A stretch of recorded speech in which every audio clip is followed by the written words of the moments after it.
কালকে তো রান্না পুজো, কি কি করছো? এই তো কচুর শাক রান্না হচ্ছে, ইলিশ মাছ দিয়ে, চিংড়ি মাছ দিয়ে, নারকেল কোড়া দিয়ে।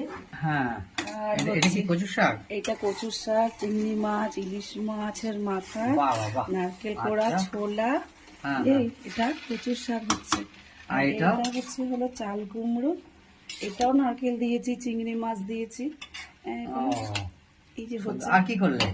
আর করেছি এই যে ভাজা, 5 রকম এই যে ভাজা করেছি। ওইটা ভাজা। এটা কি এটা? এটা চালতা চাটনি হবে। আচ্ছা, এতে কি চিংড়ি মাছ দেবে তো নাকি? হ্যাঁ, চিংড়ি মাছ, নারকেল কোড়া দেবো। আচ্ছা আর আচ্ছা। এই যে নারকেল ভাজা হবে। ও, মাছ ভাজনি মাছ? হ্যাঁ হ্যাঁ হ্যাঁ, মাছ ভেজেছি। এই যে মাছ ভাজা। আচ্ছা, বাহ। আচ্ছা। গলা ভেজে। ও, তো তোমার গলাটা ভাঙলো কি করে? একটু গরম জল, একটু নুন জল করে আর্গেল করো না? হ্যাঁ করেছি, নুন জল গার্গেল করেছি।